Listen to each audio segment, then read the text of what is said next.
Arithmetic progression का मतलब होता है ऐसा पैटर्न या फिर ऐसा सीरीज जिसमें कोई भी दो कंसेक्यूटिव नंबर्स को लेने पे उसका डिफरेंस अगर हम लोग घटाते हैं तो उसका डिफरेंस हमेशा क्या आता है, सेम आता है।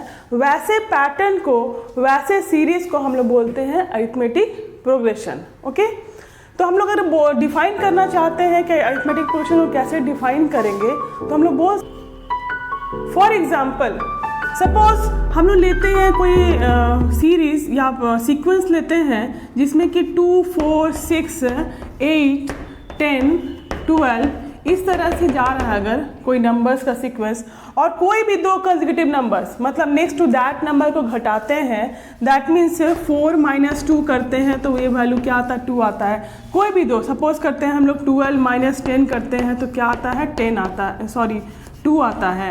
फिर 10 - 8 करेंगे तो क्या आएगा, 2 आएगा। इसका मतलब हम लोग देख रहे हैं कि कोई भी दो कंसेक्यूटिव नंबर्स को घटा रहे हैं तो डिफरेंस क्या आता है, कॉमन आता है, सेम आता है, उसी को हम लोग बोलते हैं कॉमन डिफरेंस। ठीक है, नाउ अगर हम लोग डिफाइन करेंगे अरिथमेटिक प्रोग्रेशन क्या है तो उसको हम लोग बोलते हैं कि ए सीक्वेंस ऑफ नंबर्स या ए पैटर्न ऑफ नंबर, ठीक है, जिसमें कि in which difference between any two consecutive numbers are same. तो वैसे सीक्वेंस को, वैसे सीरीज को हम लोग बोलते हैं arithmetic progression.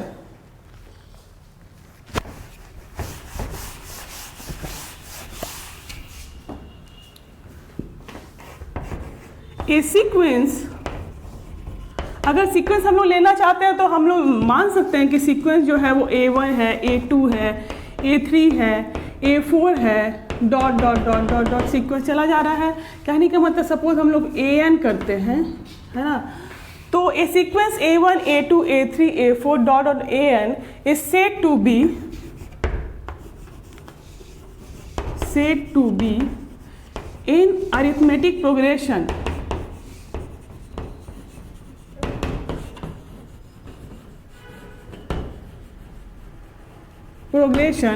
in which the difference between any two consecutive का मतलब होता है जैसे फर्स्ट लिए तो सेकेंड लिए तो थर्ड, इस तरह से नेक्स्ट टू दैट नंबर्स को ही हम लोग बोलते हैं consecutive numbers.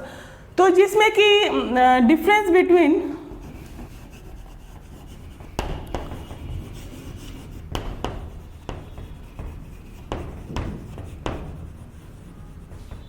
Any two consecutive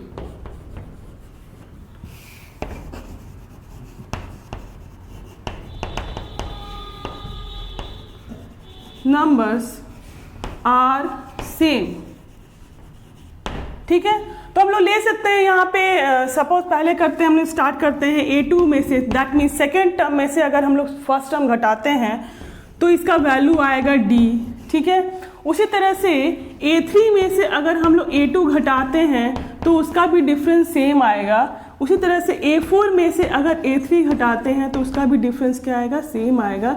इस तरह से हम लोग चलते चलते हैं और देखते हैं कि AN में से अगर AN - 1 घटाएंगे तो इसका वैल्यू भी D आएगा। ठीक है, तो इस तरह से हम लोग क्या देखते हैं कि अगर हम लोग नंबर ऑफ टर्म्स निकाल सकते हैं या फिर जनरल टर्म निकालेंगे तो इसमें now A4 - A3 is equal to D।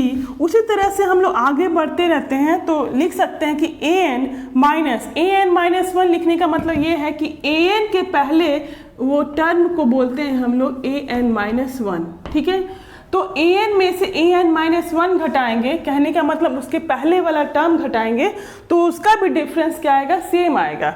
इस तरह से अगर हम लोग फाइंड करना चाहते हैं कि फर्स्ट टर्म क्या है, सेकंड टर्म क्या है, थर्ड टर्म क्या है, तो इस डिफरेंस से हम लोग फर्स्ट, सेकंड, थर्ड टर्म का वैल्यू निकाल सकते हैं।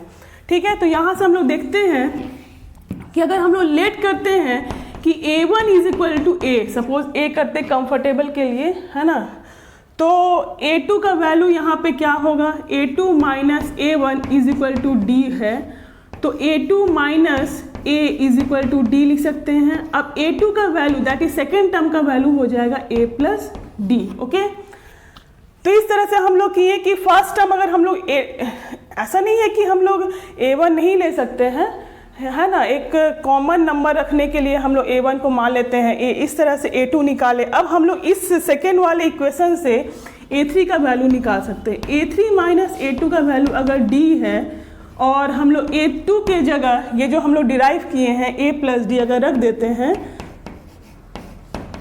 तो इस तरह से क्या निकलेगा, a3 का वैल्यू निकल जाएगा। a3 हो जाएगा a प्लस डी और plus d, that means is equal to a plus 2d। Okay, इस तरह से क्या निकाले हम लोग, फर्स्ट टर्म लिख लिए, सेकेंड टर्म लिख लिए, थर्ड टर्म लिख लिए। उसी तरह से हम लोग क्या लिखेंगे, a4 minus a3 is equal to d है, तो हम लोग यहां से भी निकाल सकते हैं a4 का वैल्यू।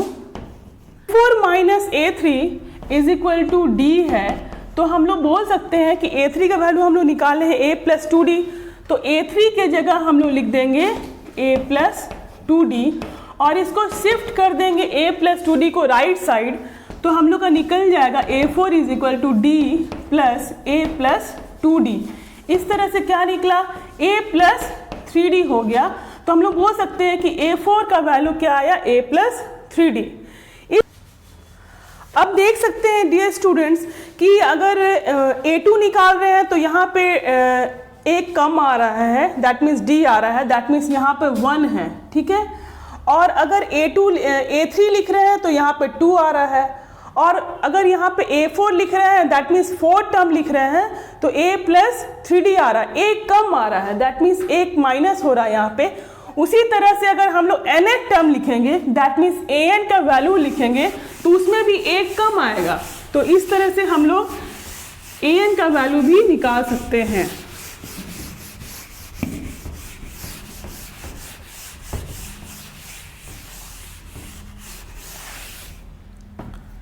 तो डियर स्टूडेंट देख सकते हैं हम लोग an का वैल्यू क्या हो जाएगा, that is nth term a plus n minus 1d, ठीक है। तो ये हम लोग बोल सकते हैं कि कोई भी टर्म निकालना है AP का, सपोज करें हम लोग 20th टर्म निकालना है, 19th टर्म निकालना है, 5th टर्म निकालना है, तो ये वाला formula that is general formula से हम लोग nth टर्म का वैल्यू निकाल सकते हैं। सपोज हम लोग को निकालना है A20 टर्म्स का वैल्यू, ओके। तो A20 टर्म्स का वैल्यू निकालने के लिए n की जगह हम लोग डालेंगे 20, तो n की जगह क्या डाल देंगे 20 इसी फॉर्मूला में, तो हम लोग का निकल जाएगा A20 is equal to a plus 20 minus 1d, that means is equal to a plus 19d। इस तरह से हम लोग 1000 टर्म 100 टर्म्स का वैल्यू भी निकाल सकते हैं इस जनरल फॉर्मूला से, that means an is equal to a plus n minus 1d, okay.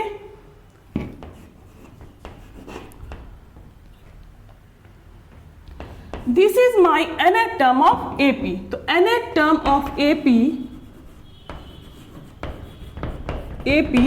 Is a plus n minus 1d, okay. तो इस जनरल फॉर्मूला से हम लोग कोई भी टर्म्स का वैल्यू निकाल सकते हैं।